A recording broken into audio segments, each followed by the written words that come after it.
Hey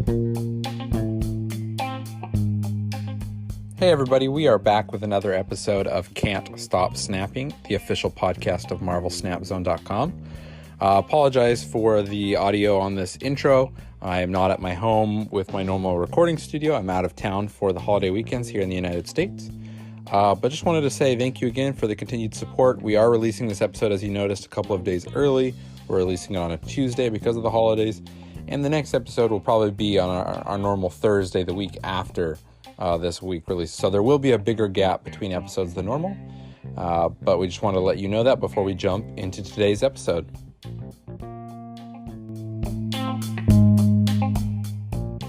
Hey everybody, we are back with another episode of Can't Stop Snapping, the official podcast of MarvelSnapZone.com. Today we have an interesting conversation for you. A previous guest on the show reached out to me and we were chatting a little bit. We had some interesting topics that he brought up that we wanted to discuss. So very glad to welcome back again Chalker7 to the podcast. Hello. Thanks for having me on. Yeah, so you and me we both did the same thing. I think we looked back, you've been on previously, but I looked back the time, and it's almost 4 months to the day since we released our first episode together. So I honestly don't know where the last 4 months have gone. I guess is the first thought, because I'm like, I haven't played Marvel Snap for what, like three weeks tops, but it's been almost 6 months. Yeah, 6 months, half a year. Yeah. It has flown by. So I know. When we first had an episode way back when, we talked Nexus events, and that was a darker time than where we are now.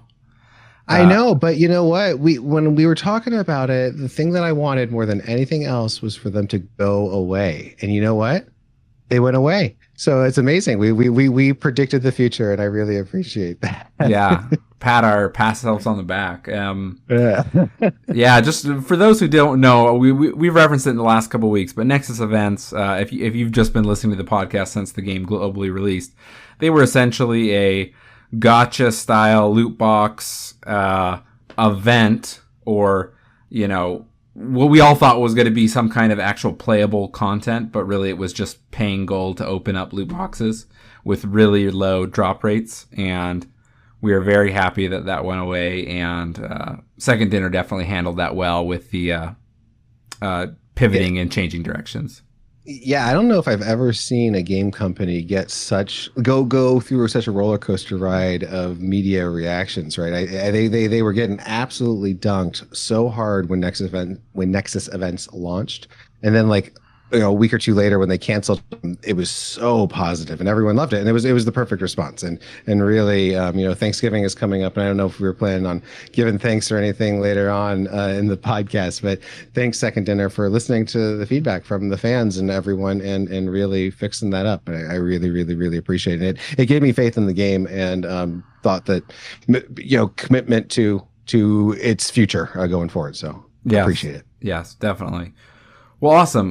We have obviously a very different topic we want to talk about today, and that's kind of this idea of collecting cards in Marvel Snap. And Chalker, I'll turn over to you. You kind of have this conundrum you're facing, and I know you want to kind of tell a little bit of a story of how you got to where you're at right now.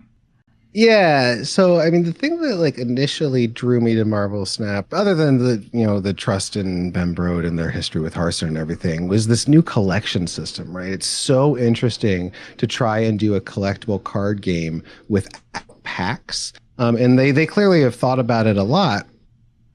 And with having such a limited number of cards out there, a thing that I noticed happening very early is there was this rush to see how fast you could open the cards. And there were a number of streamers that were, I'm pretty sure like Mr. Metal or Dara JN, there were a handful of them that had a complete collection the second you were physically, mathematically able to, based off of how much grinding and how many hours per day you could actually do that, and is commit to the game.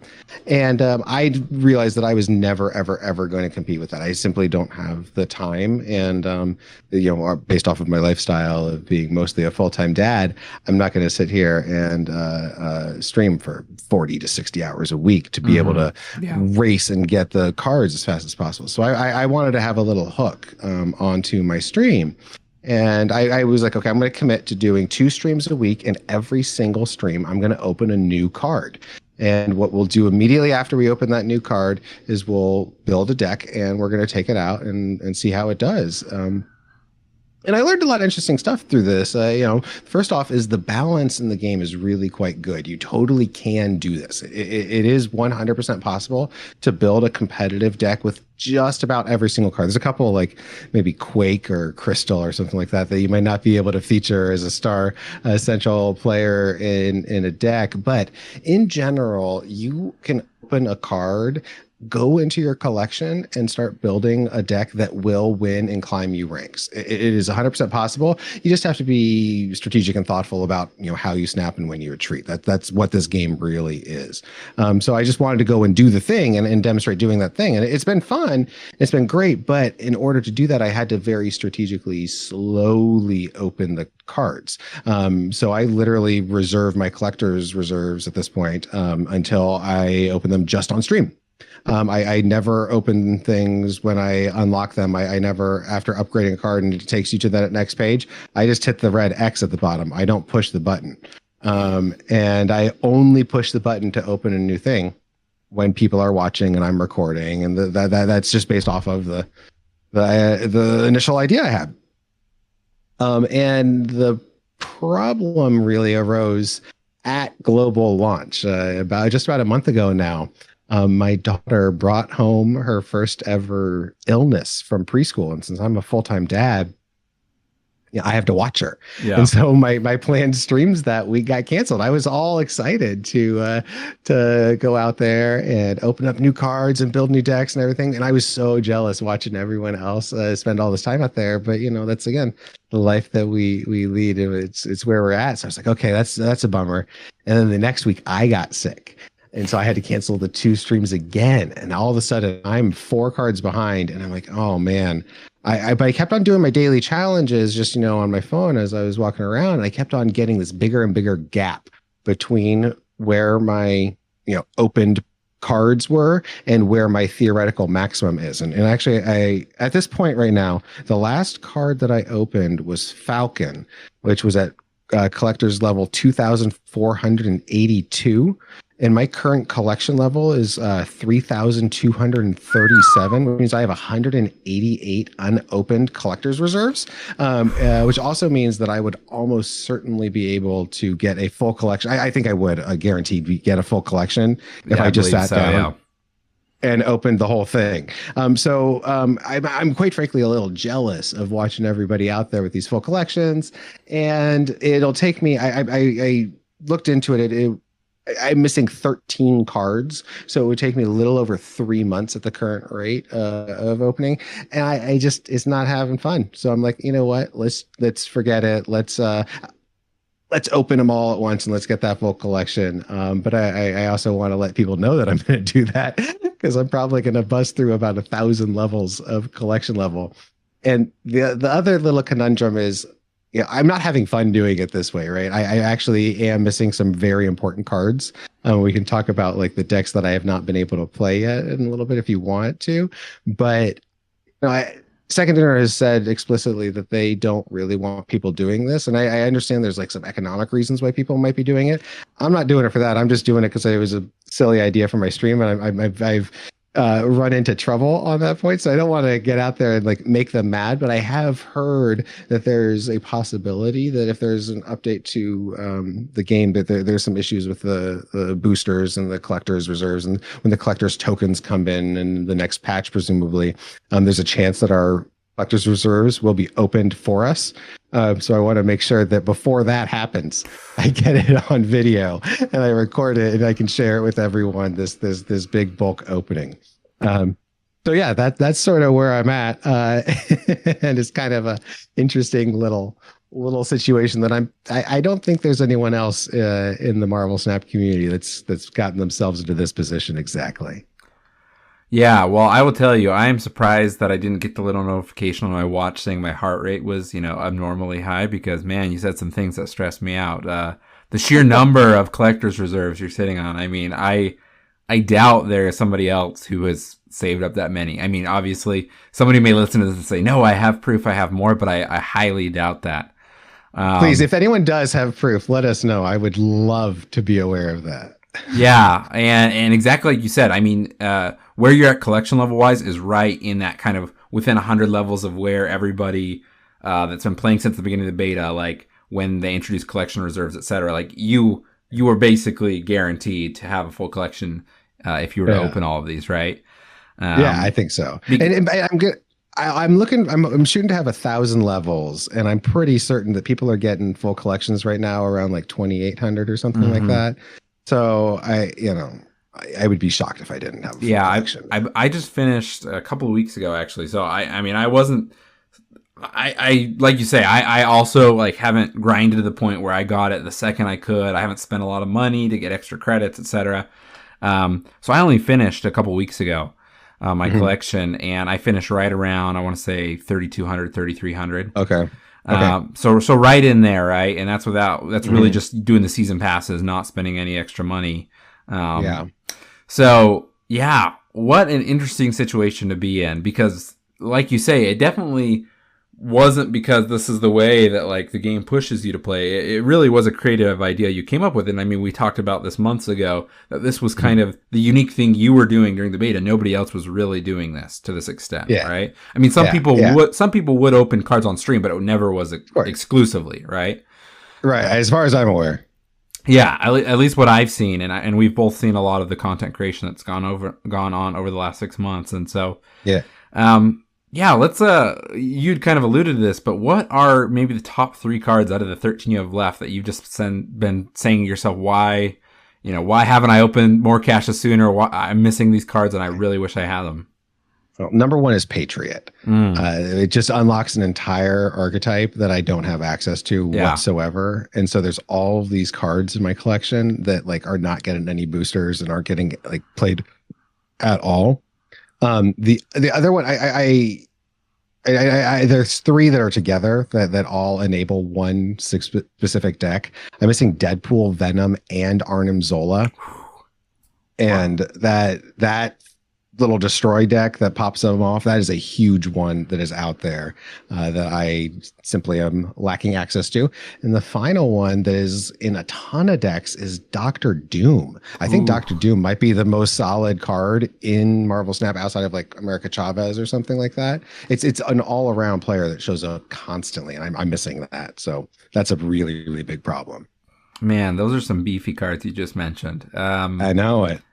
And I mean, the interesting thing with Marvel Snap, right, is, we could say, people have said, it's unfair because Chalker, didn't get these really important cards till the end. But I think bringing it back to something you said at the very beginning, Marvel Snap is a very balanced game. We talk about that a lot on the podcast, right?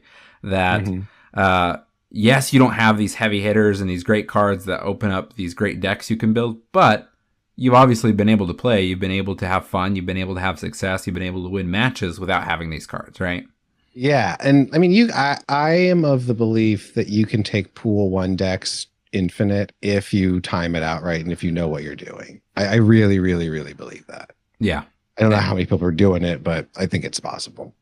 Yeah, I mean, I think it's still happening. I mean, I'm still playing some decks that are very pool 2 heavy, right? And obviously, if the matchmaking's working, I should be playing people that basically have full collection levels, that are in the mid to upper like part of the ranking, right?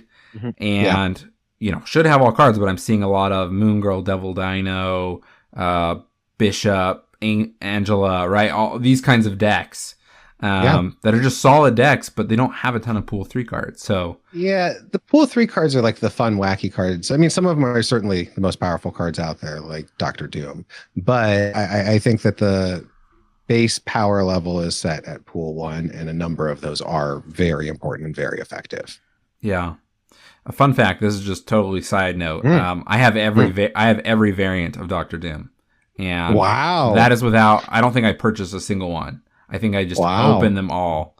The God smokes. Dr. Doom, the Pixel Dr. Doom, the Baby Dr. Doom, and I think there's one other one. So miracles do happen. Rushing it up there. Yeah, and it's funny because now I'm like, well, now I have too many, right? I'm not going to update all of these. So, Nah.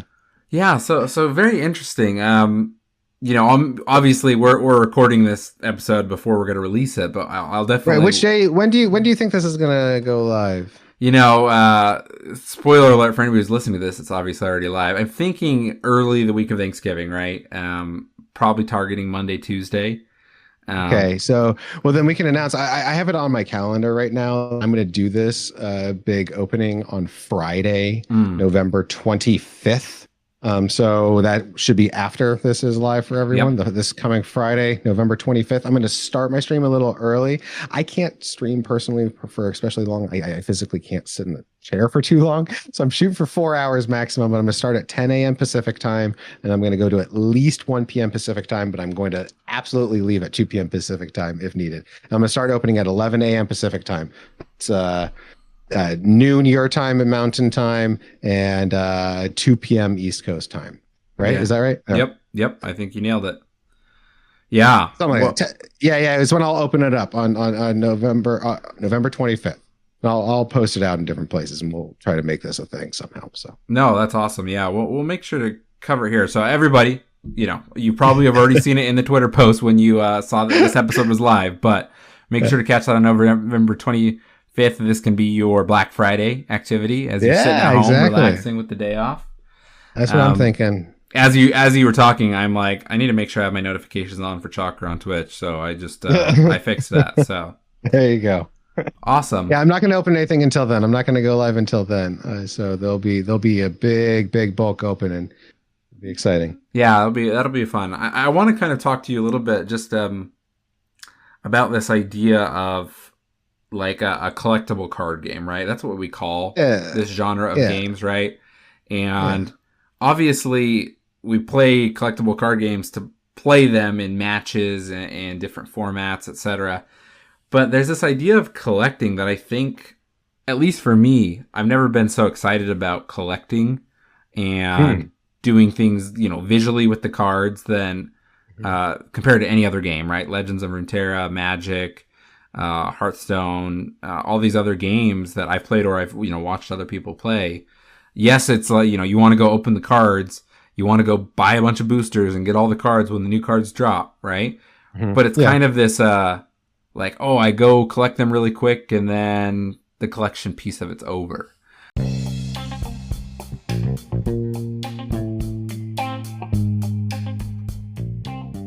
Hey all, I wanted to take a quick moment to talk to you about MarvelSnapZone.com. Marvel Snap Zone is a one-stop shop for everything Marvel Snap on the internet. They have new articles nearly every day that cover deck building, strategy, card breakdowns, etc. They have a great collection tracker tool and a deck list builder that works off of that collection tracker so that you can know what decks you can build with your current card collection. They have guides and deck lists for all level of players and all collection level of players. Make sure to go to MarvelSnapZone.com and check it out now.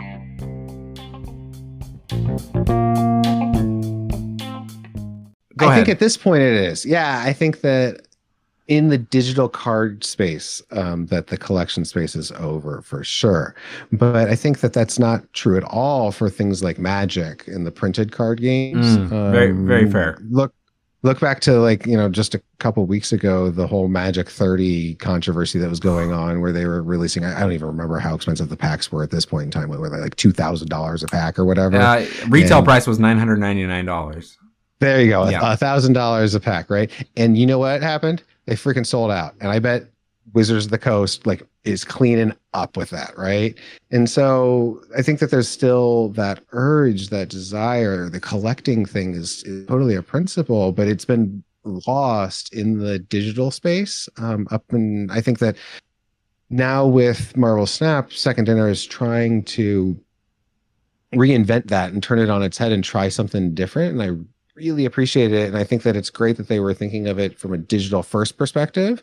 But I think that a thing that happens in the physical space that has been lost previously in the digital space is this idea of sharing and showing off and the social aspects, right? So the reason that people are buying these $1,000 packs or these, special limited edition things or the original art from Magic is to frame them and put them on their walls and just, display them and share them with their friends and families, right? To use the art as a mode of expression for yourself.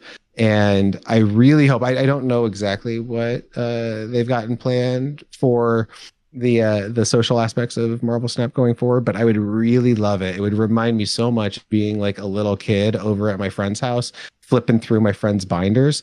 If I could browse through my friends' collections when they do launch the social part, especially if I could check out their like variants and if we could like, trade variants or something. I don't know exactly how that would work and, be a functional economy, but it would be so cool if I could like somehow feel like I was a little 8-year-old looking through a 3-ring binder full of those nylon or those plastic sleeves and checking out what types of cards everyone's got. I think that would be really, really fun. Oh yeah, you got my brain just spinning, right? I'm like, yeah, what if you could like trade variants? I don't think they would let that go for free. Right? I don't know. Yeah. But like, even if you like, I personally, if I could pay 300 gold or something, whatever amount to be like initiate a trade with like a friend and like we get a swap variants of like cards that, man, that would be super fun. You do bring up a lot of good points, right? I was thinking it definitely from the digital perspective only, but when you look at the physical space, I mean, I'm going to get the numbers wrong here. I probably should have pulled them up as you were talking, but I read something in the last couple of months with the Pokemon trading card game, right? So the Pokemon cards have been around for 20 plus years at this point. Not as long as Magic, but pretty significant amount of time. And let's say they've printed total lifetime, maybe they printed like 6 billion or 8 billion cards worldwide. Okay. Like 3 billion of that has just been in the last 2 years. Something like that. Jeez, wow. So like when you it's flood in the marketplace. yeah, and part of that strategy is it's reduced the scalping in the Pokemon community, right? People aren't buying up all the supply and then reselling it for high prices. People can get cards for retail price, which is awesome. Big fan of that. But just it also shows that they're making that much and they're selling out. They're still selling all of these. So yeah. It's growing, right? That there still is that desire to collect physical cards, and it's only growing as time goes on. And like the obvious application of that in the digital space is NFTs, and the way that you say that word and like the conniption that people have on the internet, like that, there's never going to be a successful digital card game, in my opinion, because of the stigma surrounding those 3 letters. And so they've done an amazing job, Second Dinner, of, escaping the NFT cycle, right? Of escaping that toxicity and trying out a way of collecting individual cards that, is digital first and not exactly replicating the physical printed card space model, which is, I think, a very, very commendable, interesting application. We'll see how it goes in the long run. Looks like it's doing pretty good thus far, though. Yeah. I mean, when you kind of look at their structure, right, you have your base cards, then you have variants, and each card has, probably 2 to 4 variants right now. And then with those variants, as you split them, you have 4 different background effects you can get right now, like foil on the card. And I want to say 3 or 4, probably 4 kind of surrounding effects on the card, right?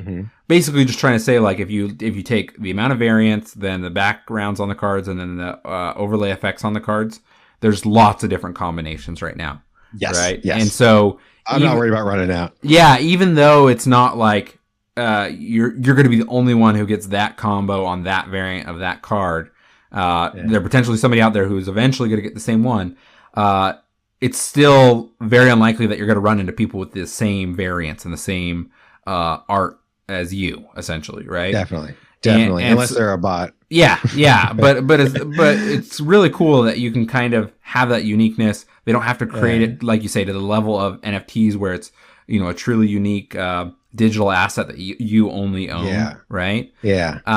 And as they add more variants, more background foil effects and kind of overlay effects, the combinations only get greater, right?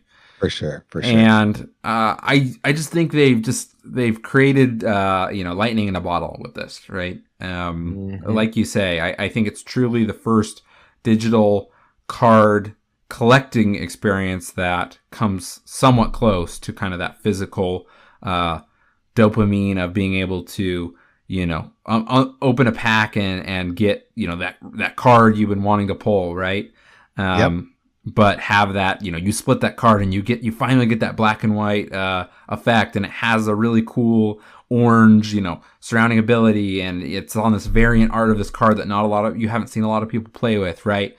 And there's just so much. I mean, I'm a huge art guy. I've got a master's degree in art history, and I have been very intentionally not going and looking up all of the variant art because I love it when I open a new one and it's a surprise and I've never seen it before. And this happens to me. Like I just today opened the off of the collector, not the collector cache, but the season reward. I didn't cheat and open anything off stream, I promise.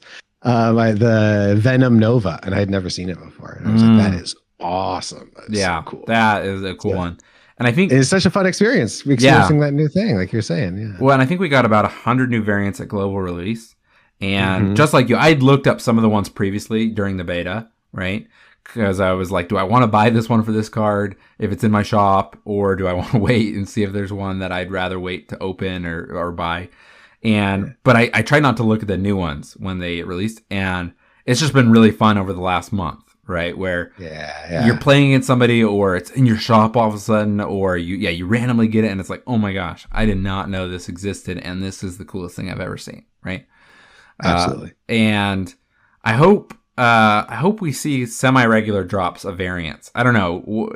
Do you feel like that's going to be like once a quarter thing, once a month thing? There's no way to really know. We're just guessing. There's no way. Yeah, it's totally random. I got no insight into any of these business decisions whatsoever. It's so opaque and so complicated to me. I don't know. I would love to see it more regular than not, right? But sure. I want more content. Who knows? Yeah, and it feels like something, again, diverging a little bit here, right? So, like, I have a business mindset. It's what I do in my daily job, right? I work with software and business, and I just think a lot of this art is being created by third parties, right? They're not doing it. So, almost all of it is. Yeah, and so it's obviously it's money. It's not free to them, but it's not like they're limited to the in-house people they have, right? So it's really... and also, a lot of the art, this is another thing, jumping away, sorry, I didn't mean to hijack the conversation. No, you're good. I've done a lot of research on the characters. This is like the stream style that I came up with was specifically meant to feed into a YouTube style of having one video featured per card. And I've been doing that slowly, but again, and house maintenance takes time and stuff. But I've been researching a lot of like where the characters' origins came from and what their stories are in the comics. And in doing so, I've been coming across some of the art that is from old comics, especially covers that are really large resolution. So a lot of the art is not, some of it's from third parties, like Dan Hip and the Rainbows watercolor girl, Ryan Johnson, I believe is her name. And a number of them are in-house. I assume they made all the pixel art ones in-house, but a decent number of them, like Dracula's, a couple of Dracula's ones are actually from old comics, like from like the 50s and 60s. Oh man, so, yeah. Sorry for hijacking and going way off on course. No, we're both. I thought that was wild. We're both jiving on this art, this art thread, so totally fine. No, that's really cool. That is cool. I haven't gone into it as much as you, but I have found one or two kind of similar things. I've been reading an article about something Marvel or watching a video about something in the MCU, Marvel Cinematic Universe, and they'll throw a cover of a comic book on there. I say, hey, I've seen that picture before. I've seen that in Marvel Snap, right? Yeah, exactly. And it's just fun. This is a conversation I honestly can't remember at this point who we talked about this months ago on the podcast, but I think Marvel Snap is a good gateway to other things Marvel for people, right? Yeah. And I'm guessing that's, I would assume one of the reasons that Marvel was willing to partner so well with Second Dinner and, and obviously invest resources into them, and with, the fact that the investors are willing to invest in the Second Dinner and kind of support a big marketing campaign. A lot of money has gone into, I'm sure, the release. This is a substantial mobile game release. All around. And obviously, I'm sure the heads at Marvel think, we see that this can be big and this can bring people into other things Marvel. And I think it does that in not a pushy way, but just in a way you want to know, right? You're like, who's Brood, right? And who's the Infinite? And who are these characters that aren't in the Marvel movies that everybody seems to go watch, right? And they're just opportunities for more people to get exposed. They got $70 out of me for a 1 year Marvel Unlimited subscription for my iPad, and I'm having a real good time reading about all of these literally reading these old comics and finding out like who some of these guys are. So if that, so it's working. It's well worth it. It's working. Yeah, good job. The executives at Marvel are listening to this podcast right now, and they're just maniacally laughing, over their boardroom table. Kevin Feige. Exactly. Well, awesome. No, this has been a really fun conversation. I honestly could talk about this every episode. I love the art. I love the cards. I love collecting. I love splitting my cards, etc. And it's just really fun. So, Chalker, I really appreciate you bringing this topic and kind of bringing this conversation. Before we kind of close it here, you brought it up in the middle of the episode. I want to give you another chance. And we'll blast this out on Discord, Twitter, Reddit, everything, when and where. But let's hear it again from you one more time. What day, what time, and what is the Twitch? So twitch.tv/Chalker7, CHALKER, and then the number 7 at the end of it. On Friday, November 25th, I'm going to start streaming at 10 a.m. Pacific time. I'm actually going to do this opening about 1,000 collectors levels. It's going to probably be around 200 collectors reserve boxes, all in one go, starting at about 11 a.m. Pacific time. And then I'm going to go for at least 2 hours, maybe 3, see how my back is doing, how everyone's feeling. And I'll build a few decks that I haven't been able to play yet. Definitely a Patriot one. Definitely this Arnim Zola, Deadpool, Venom thing. I'm going to try to do some wacky combos that I've seen happen against me that I haven't had a chance to pull off yet. I'm looking forward to it. It'll be a lot of fun. Yeah, it's always better when you get to pull off the funky combos against other people instead of when they pull it off against you, right? That's what I'm saying, man. Yeah, it's more fun. Well, thank you again for being here, listeners. As always, go ahead. Sorry. No, I was absolutely. I was saying thanks for having me. Yeah, really appreciate it. Listeners, as always, we are very grateful to have you continually support us and listen to the podcast. Make sure you're following the podcast so you don't miss any episodes. We'll be back later in the week after Thanksgiving, so there'll be a bigger gap between episodes in the coming week. And we will catch you in that next episode. Everyone have a good time. Enjoy your food.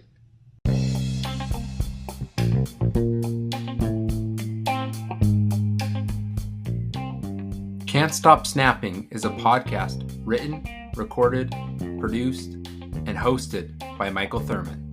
Thanks for listening.